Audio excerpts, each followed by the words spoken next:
ซื้อ12แผ่น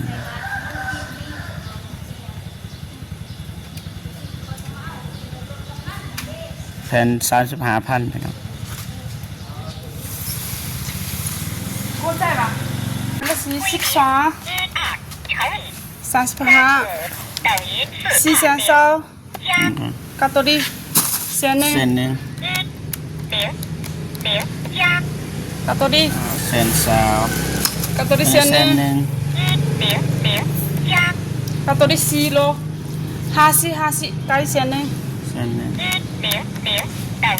7,200พอ720,000พี่น้องเนาะโอเค เท่าไร50 1,250เส้นเสาหาแ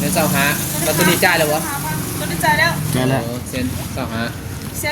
1,250เส้น25,000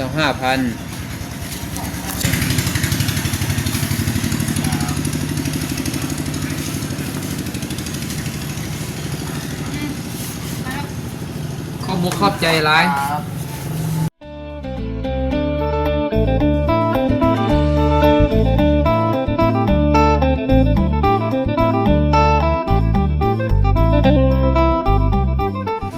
เอากราบทักทายสบายดีและสวัสดีเด้อพ่อแม่พี่น้องเบิร์ดสู่ผู้สู่คนเนาะทั้งในลาวและก็ต่างประเทศนะก็ยินดีต้อนรับเข้าสู่ช่องเบาเจ็บคือเก่าพี่น้องเนาะมื้อนี้ก็เบาเจ็บมาซื้อ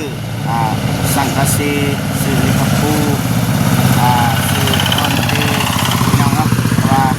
ทีมงานเฮาสิเฮ็ดบ้านให้แม่เฒ่าผู้ติดตาบอดที่เบาเจ็บเบาเตียงเบาลีเคยได้ถ่ายไปเมื่อวันหันพี่น้องเนาะเพราะว่ามีผู้ใหญ่ใจดีเพิ่นให้เป็นสะพานบุญสร้างบ้านให้เนาะส่วนทางไม้ต่างๆมันไอ้อนงเพิ่นได้สร้างเป็นทีมห้อยเนาะเบาเจ็บก็เลยมาซื้อสังสีพี่น้องเนาะโอเคมีแต่ว่าไปเบิ่งไปส่งกันเลยเนาะว่าราคาเท่าใดนะเพราะว่าถึงนำเบาเจ็บมี100เหรียญพี่น้องเนาะบ่ฮู้ว่าพอหรือบ่พี่น้องเนาะไปโอเคพี่น้องเนาะไปกันเลยหอนทานแล้วเนาะซื้อให้แม่เฒ่าเนาะสบายดีเลยมาซื้อสังสี12แผ่นเดี๋ยวตัวราคา35แหละบอกว่ามัดก่อนจะได้จะมาเอาเดี๋ยว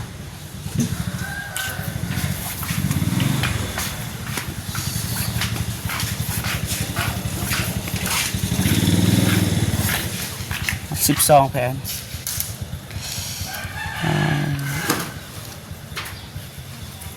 ไอ้อนงเพิ่นสั่งพี่น้องนะซื้อ12แผ่น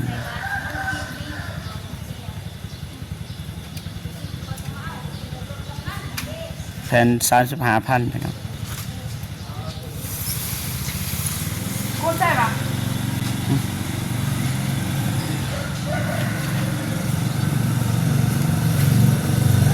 12片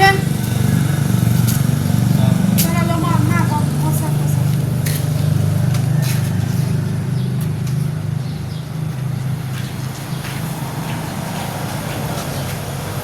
มันบ่นาเกินปะ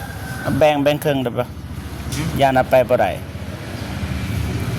6แผ่นเส้น2แถวมั้ง แม่น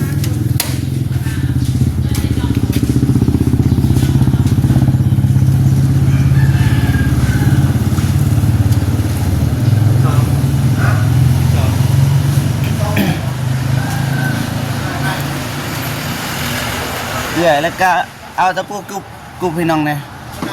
ปูกุบเอา10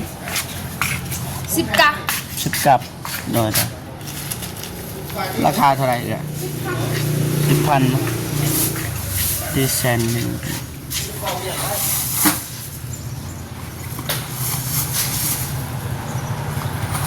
10กับแสนหนึ่ง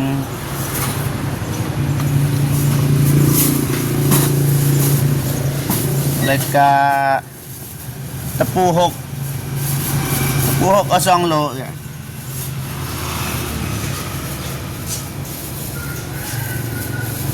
12片ตะปู6 2 โลตะปู8 2 โล เนาะซื้อเครื่องโดย14ถามพี่น้องเนาะซื้อเลยตะปูว่าสิไปเฮ็ดเพื่อนให้แม่เฒ่าสบายดี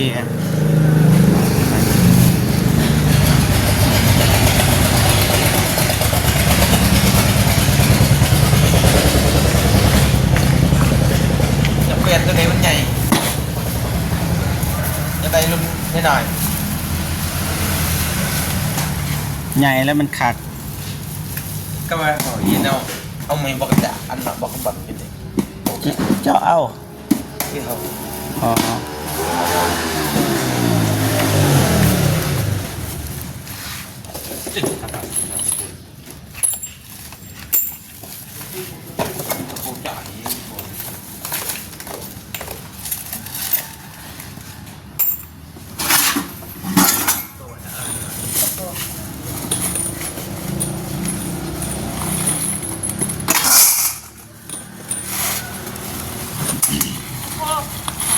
โอ้โห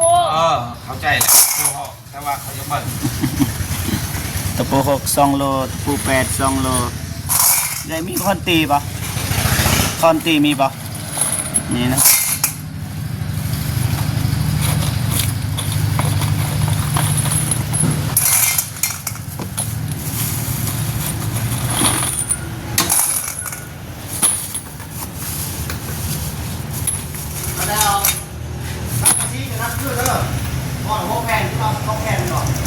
12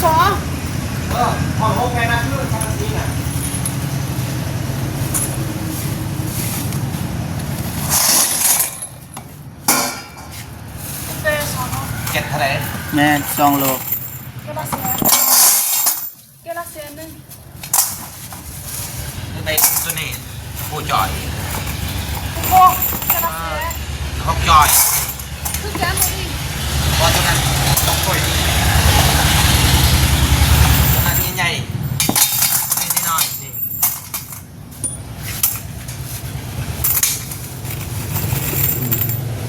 เกนนี่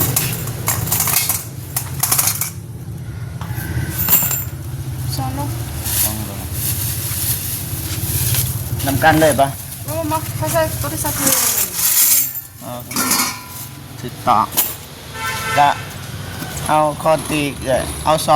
2คอนตีราคาเท่าไหร่เนี่ย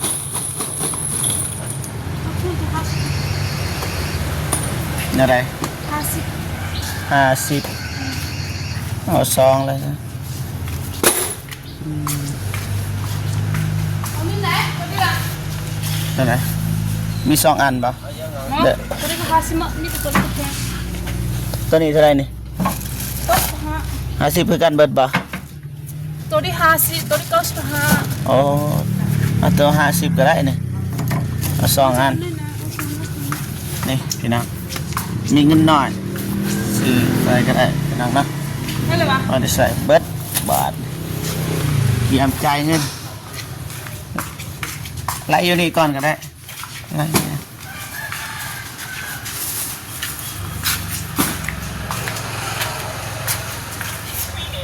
三个是12 35 4烧กับตัวนี้เส้นหนึ่ง เส้นหนึ่ง กับตัวนี้ เส้นสาว กับตัวนี้เส้นหนึ่ง หนึ่ง กับตัวนี้4 โล50กับอีกเส้นหนึ่ง เส้นหนึ่ง เจ็ดเส้นเศร้าพอ 720,000พี่น้องเนาะโอเค720,000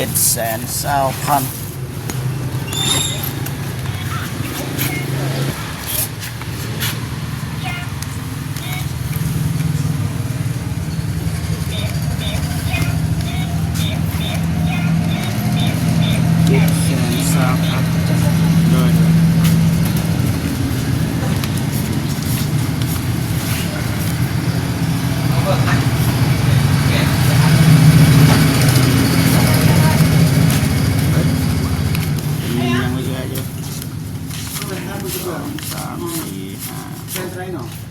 78เ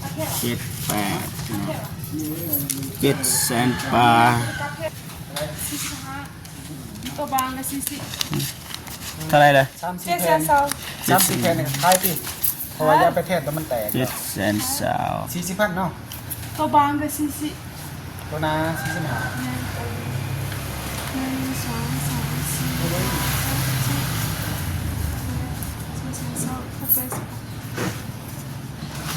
นี่ได้มีตัวนี้ได้ ตัวนี้ของเรา35พันแม่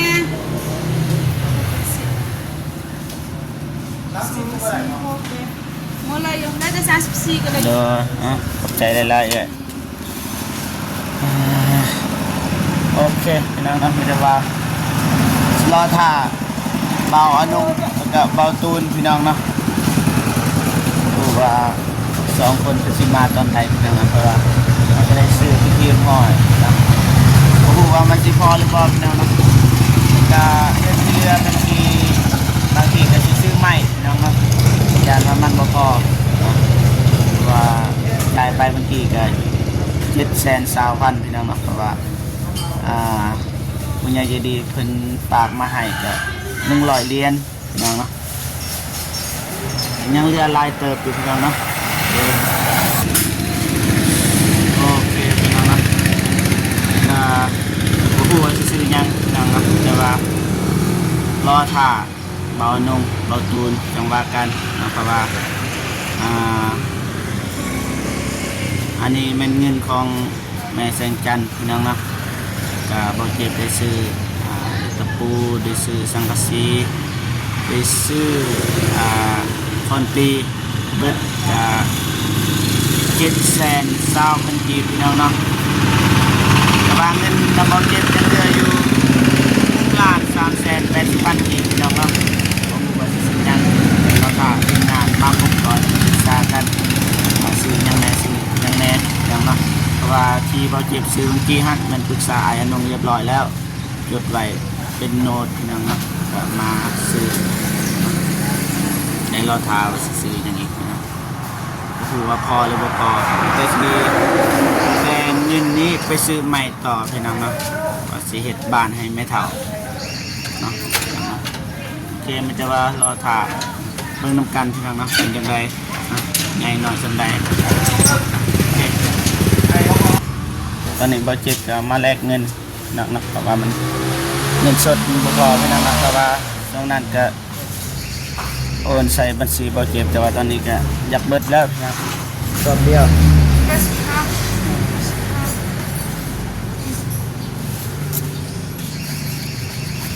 เรียบร้อยไง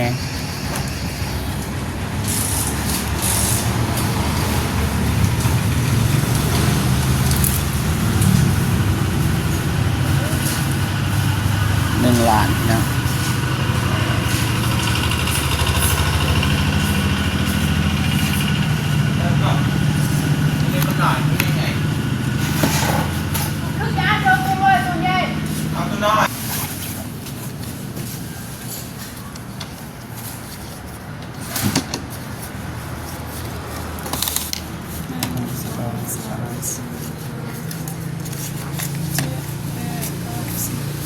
เด้อใจหลายๆเด้อได้เงินแล้วพี่น้องพอดีครบเลยไปเนาะจะว่าบ่เจ็บสิโทรหาบ่ตูนบ่นุ่งเนาะ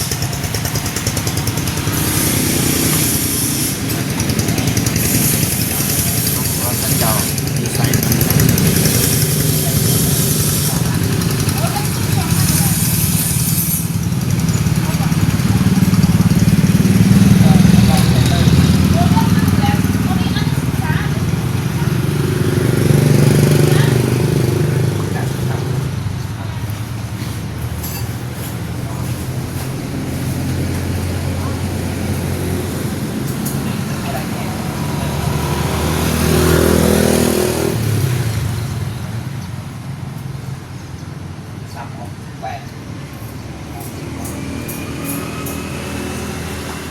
โอ้ยสบายดี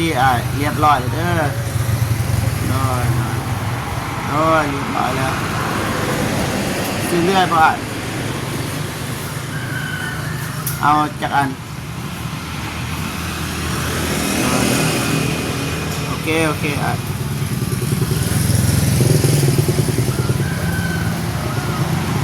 เอาซองก็ได้เดี๋ยวมีงบ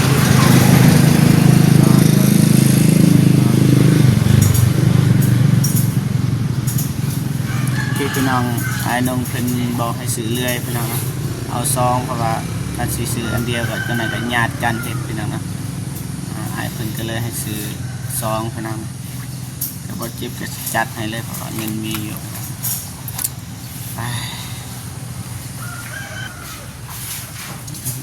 อีกแล้วรบกวนเอื่อยอีกแล้วพี่น้อง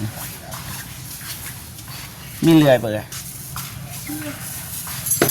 ราคาเท่าไรกันอันนะ10,000เล็กเลื่อยนะ เขาได้ละ บ่เล็กเลื่อยใหญ่เลย เงินใหญ่ แม่ แม่บ่ แม่นเท่าไรนี่ 55,000 บัตรตัวนี้เด้ ทุกอย่างมีตัวคนไทยกับแพ้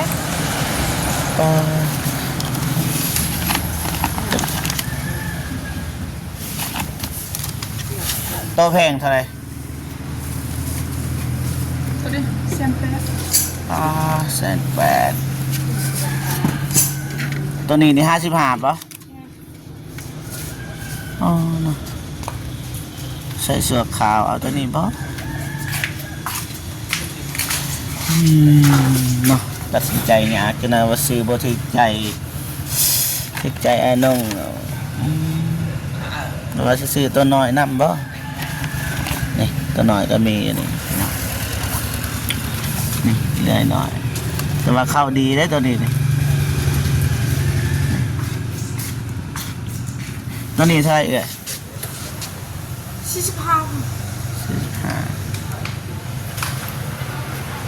อะไรเลย เนาะ เล่นคือกัน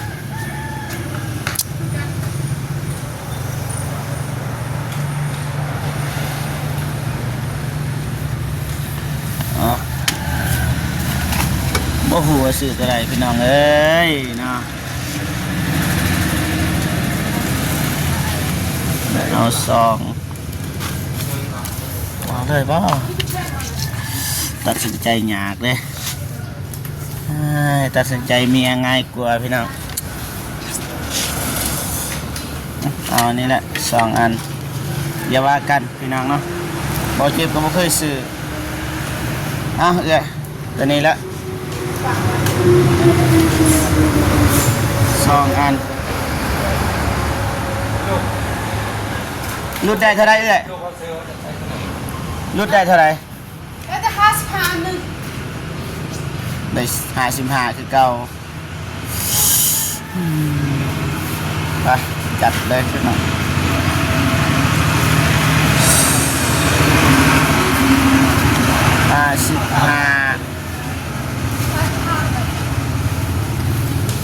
จะเอากระสอบนึง จัดไป รถกินซูนึง แสนสาวเอาเอ้ย แสนสามเนาะ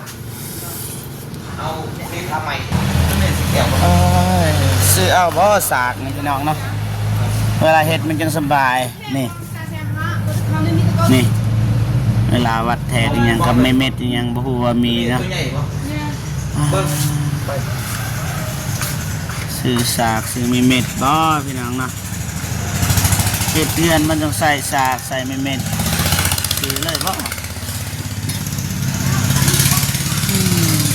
ตัดสินใจยากพี่น้องนะ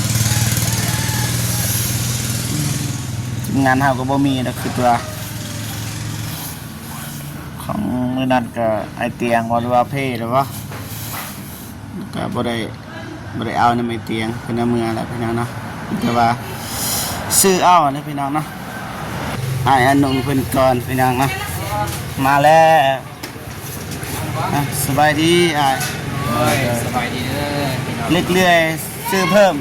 2ราคาอันหนึ่ง55,000บ่ได้เอาโต๊ะของแต่เด้แต่ว่าเอาโต๊ะของแต่บ่ ไหน เด้วางอยู่โต๊ะเคาน์เตอร์ วะ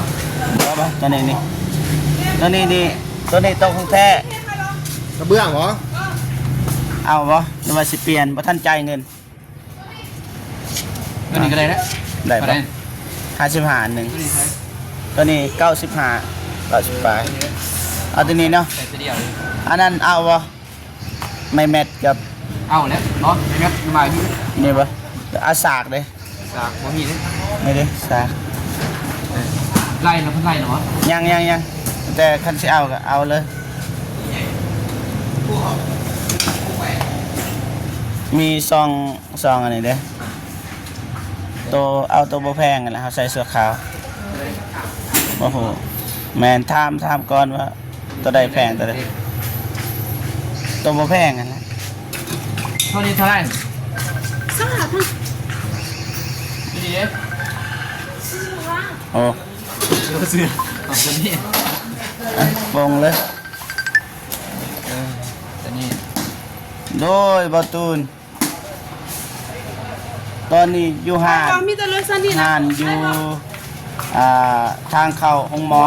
ห้านใหญ่ซื้อสังกะสีโดย มาเจ็บกูเอาหรอ กูเอาแล้วอ่ะ กูกบได้10 เอาแล้ว 10กับ เอาแล้ว หนึ่ นี่ งซี่เด้ สังกะสีก็เอาแล้ว นั่นเนาะ แม่นมัดนี่ดิ นี่ละหา นี่ ตัวนี้บ่ แม่น ตัวนี้บ่ แม่น ตัวนี้น้ำ กระปู นี่ก็แม่นั่น แม่น เอาคือบ่ใส่ถุง เอาก็สิถือเบิดเลยนี่ มันสิเบียร์เด้ใส่รถ ใส่รถบ่ เราเรียนเปื่อนได้ทาง ใส่ถุงก็ได้นี่ถุง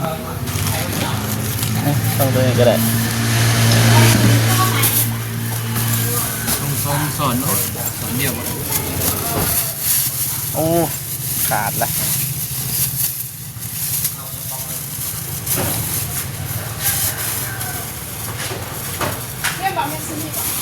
เราตื่นมาแล้ว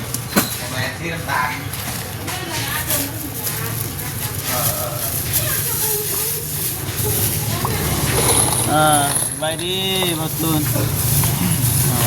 ไปดีเด้อบ่าวตูน60 คือระบบปู10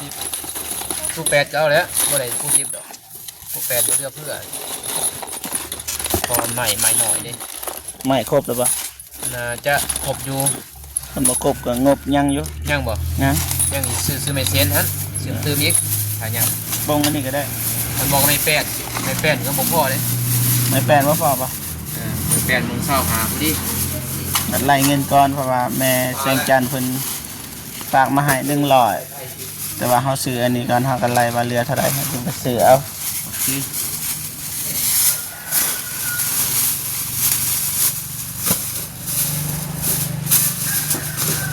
ไปเลือกใหม่เลยก็ได้ใช่ไหม เขาจะไปส่งบ่ใหม่นี่ ไปส่งนะโอ้ไปบ่ได้แล้ว ใกล้เลย ไปบ้านตอกสมิงบ่ แม่นี่อาศัยนี่ก็ได้นี่ ออกสมิงมาแล้วเลยพี่น้องเอ๋ยนี่เนาะเดี๋ยวมันแล้วเลย หมดแล้วบ่พัก บ่แล้วบ่มา นั่นแหละบ่แล้วบ่มา จุดคำเดี๋ยวไปแล้วเลย เดี๋ยวนอนพุ่นเลย บ่แล้วก็เมื่อแล้วเฮ้ยคำกัน อืม เพราะว่ามื้ออื่นเฮาสิได้ไปบ้านตรงวายพี่น้องเอ๋ยเนาะเพราะว่าสิไปติดตั้งไฟแล้วมันแล้วว่าเราลงซื้อบ้านนี้บ่พอ80เมตร นอดบ่ ลอยประมาณ150นี่แหละเอาของไปใส่ดอกอันดอกนี้ดิเลยซื้อเกลือเลย โอเครอท่าเอื้อยมัน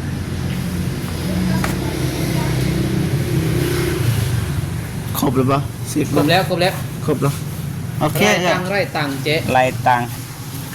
เท่าไหร 50先上哈， เส้นเสาหาแล้วตัวนี้จ่ายเลยวะ 我的材料 เจอแล้ว โอ้เส้นเสาหา 先上哈旁， เส้นเสา5,000 125,000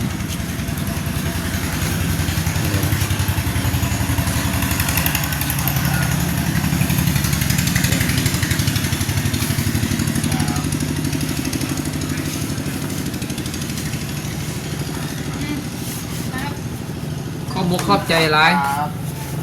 ไป ขอบคุณมากครับ จบไปเลย ตัวสังกะสีอยู่นี่นะ เลยนะ สังกะสีโอ้นี่ก็แพง2.12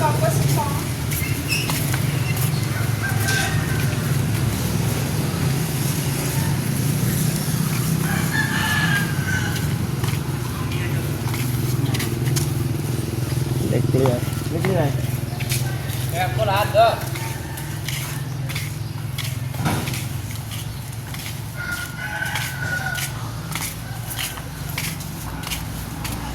ไปไป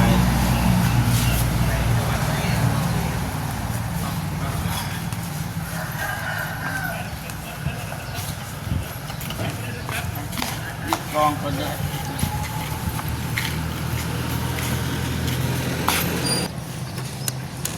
ไปพี่น้องนะไปเดินทางไป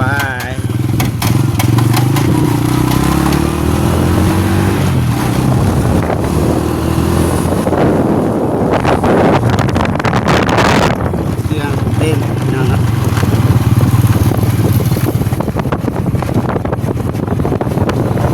แม่ไปเอาใหม่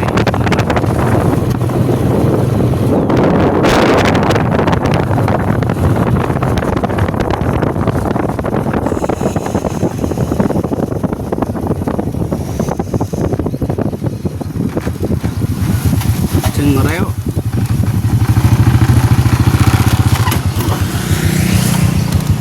ลำบากใช่เนาะโอเคพี่น้องนะตอนนี้บางจิบกับสิสนุกเงินก่อนพี่น้องนะเพราะว่ารายจ่ายซื้อสังกะสีซื้อเหล็กตะปูซื้อคอนตีซื้อเลื่อยซื้อสากเบิดอยู่เท่าไรพี่น้องนะยังเหลืออยู่เท่าไรเนาะมื้อนี้ก็เบิดอยู่855,000 กีบพี่น้องเนาะแต่ว่าเงินของแม่เสียงจันทร์เราฝากมาให้100 เหรียญเงินลาวก็เท่าอยู่2,100,000พี่น้องเนาะแต่ว่าสิลบออกให้855,000ก็ยังเหลืออยู่1,254,000 กีบพี่น้องตอนนี้เงินนำเบาเก็บยังเหลืออยู่1,254,000 กีบพี่น้องเนาะโอเคมีแต่ว่าเราจิบกับจบคลิปอยู่ตอนนี้เลยพี่น้องเนาะในการพูดเนาะมาเป็นสะพานบุญในครั้งนี้เพื่อแม่เฒ่าตาบอดพี่น้องเนาะโอเคมีแต่ว่าเราจิบจบคลิปที่นี่เลยแต่ไปต่ออยู่บ้านดอกสมิงเนาะในการขอบคุณนะคนใหญ่ใจดีที่ทุกท่านเข้ามาให้กำลังใจเบาจิบแล้วเบิ่งคลิปเบาจิบนับแต่ต้นจนจบพี่น้องเนาะโอเคมีแต่ว่า